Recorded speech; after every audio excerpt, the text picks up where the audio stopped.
Yes people, welcome back to another video, and it's actually the same day as my update vlog, but today we're talking all about whether the Triumph Street Scrambler is the perfect all-round motorcycle for you.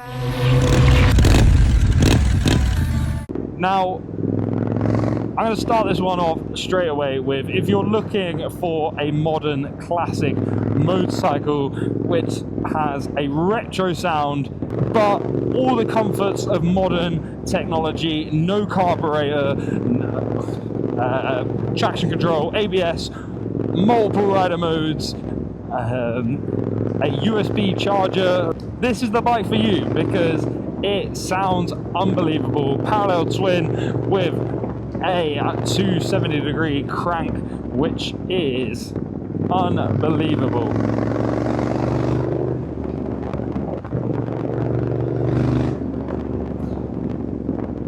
Just listen to the roar of this engine, man. It is unbelievable. It sounds great, especially when you ride it, like wind it on hard. The stock exhaust note, it's alright. It's not incredible. It's a bit quiet. But all bikes are these days. Those Euro 5 plus emission standards, or Euro 6, whichever. What one are we even on anymore? I don't even know. Like, it's becoming ridiculous with all these emission standards that we're trying to meet for a motorcycle which really doesn't pollute that much compared to a V8. Do you know what I mean? Anyway. Yeah, it's a bit quiet. Obviously, you can change that. You can do what I've done, which maybe delete the cat with the Free Spirits H5 and then stick on the Zard's 6-day exhaust, and it sounds unbelievable. I've noticed no real change to fuel consumption by doing so. You don't need to remap the bike because you can just stick the turn the bike on, and it's got that self-mapping memory where basically you let it idle until the fan comes on. Once the fan comes on, that is the bike remapped. It is golden. It is so good, so good.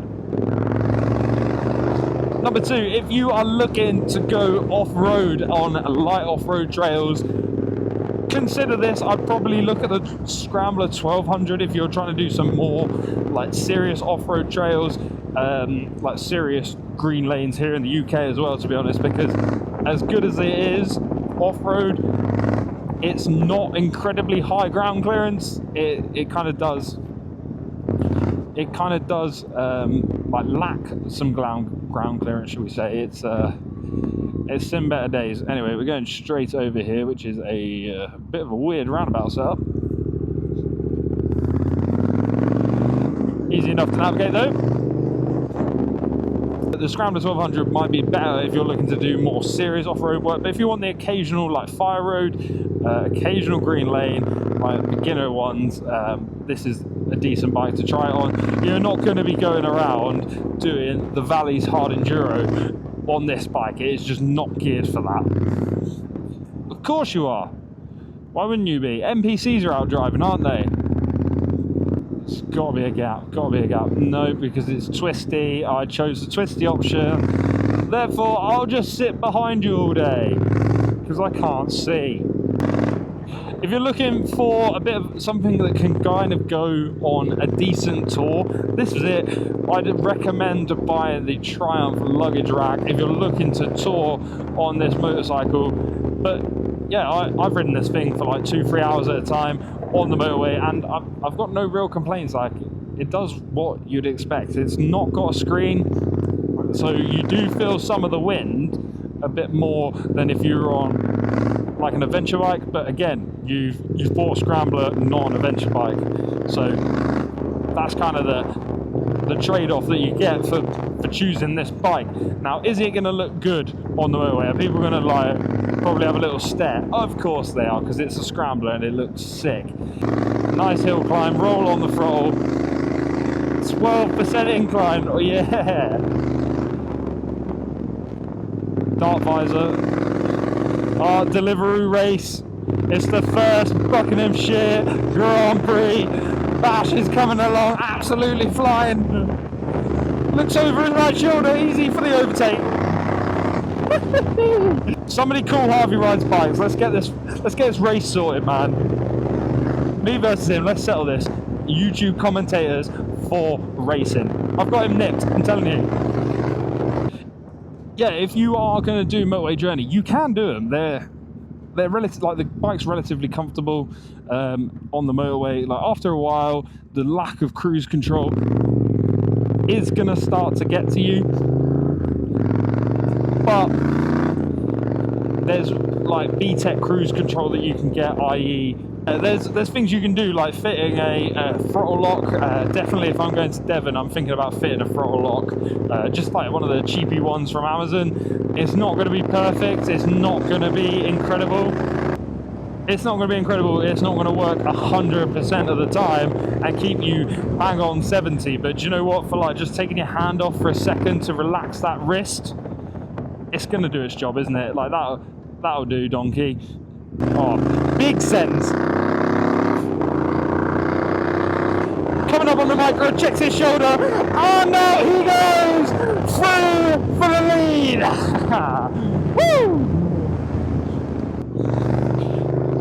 In terms of power, this has got more than enough power for me. This thing will, you know, it'll top out on the motorway about 105, 110 kind of thing. If you really are ragging it head down like MotoGP style posture, it will get there, and it will get there pretty quickly, and then it'll slow down. But that's more than enough power, man. It's not a crotch rocket. It is designed to do this, basically. Go out, enjoy twisty roads, and go on fire roads, as well as looking great going from coffee shop to coffee shop in town. I took this thing out towards Oxford, down towards Caffeine and Machine a few months ago, and this thing had absolutely no problems with like the little farm roads that we were on and the motorway. It was like the perfect all-round adventure for a day. It was class. Have a bike where you don't feel like you need to go a million miles an hour to have fun, like doing what, 20 mile an hour, get out to 30. That was just a little noise that it makes is enjoyable to me. Like the power's nice, it's definitely better than a 125, it's better than my Mutt that I had before this.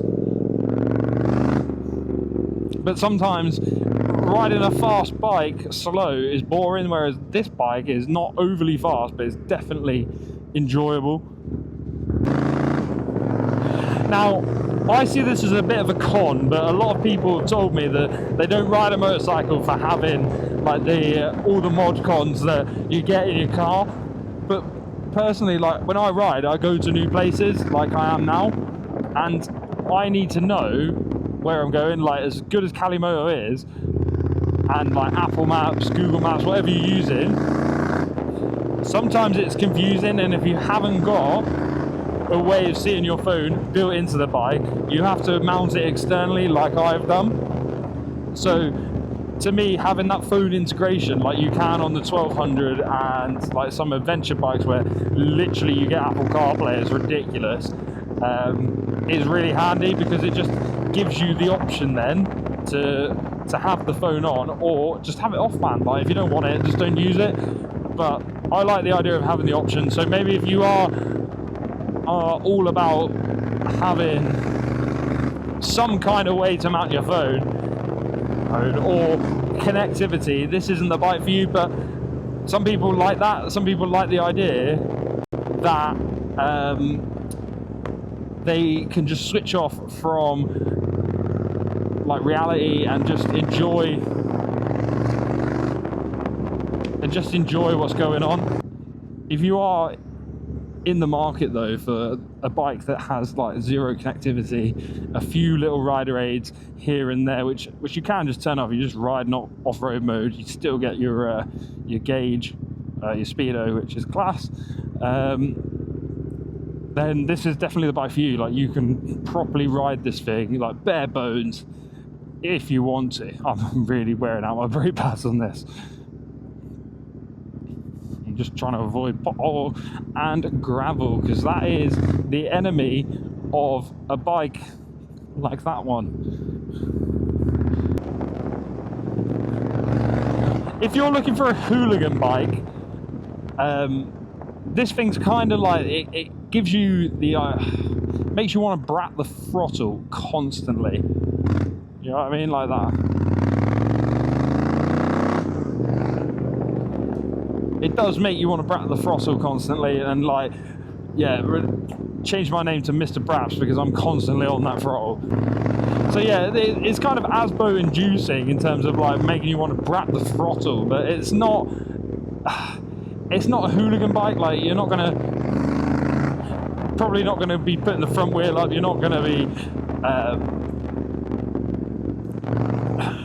be absolutely sending it down the motorway with your plate flipped. It's not that kind of bike, but it's got a little bit of something about it. It's kind of like, it's like almost like a respectful Hooligan. So I've kind of gone through the reasons why the Scrambler might be the bike for you if you're looking to kind of like do a bit of what I've been talking about. But what is this bike not for? Who is this bike not for?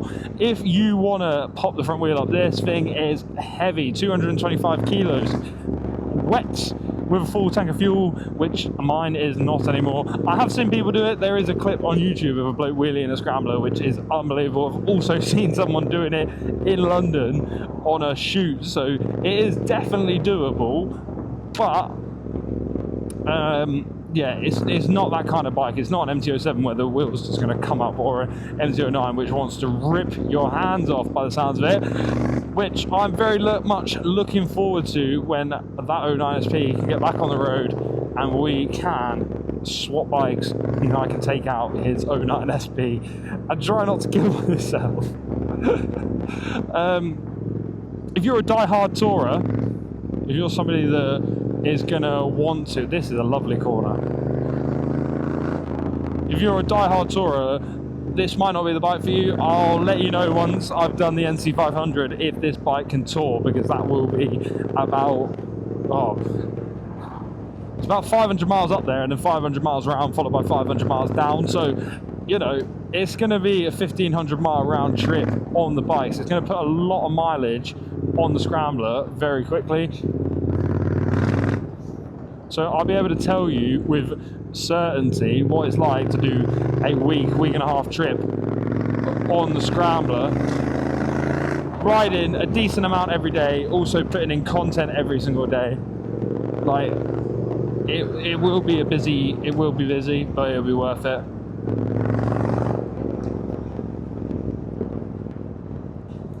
Yeah, I'm buzzing to do it. Like, let's get me up there. And if you're looking for a commuter, this thing is probably not the best commuter, just due to the fact that it's a little bit heavy and like you can throw it around and dive through traffic, but I probably wouldn't. I'd probably just, you know, enjoy what you can almost, you know. Take it out on the open road where it wants to be. It doesn't want to sit in traffic. That high pipe is hot, especially on a summer's day. In the winter, beautiful. Keeps that right leg nice and toasty. Engine keeps your left leg toasty. Oh, big bumps. Anyway, that is going to do it for this one, people. Hopefully I've shedded some light on whether this is the perfect bike for you. Now, for me, this thing is unbelievable. It is everything I wanted it to be. It is my dream bike, and it is so good to own your dream bike. Obviously, there's a few cosmetic things that I've changed, like the color, the setup in terms of having bar busters and stuff, but it is a dream bike for me. And I feel like if this is the kind of bike you want, this would be your dream bike as well. It's just so fun. Subscribe if you aren't already, like this video if you do, and ring the bell so you get notified when I post new videos. Drop down in the comment section and let me know if there's anything I have missed on this one. Peace. Speed camera ahead.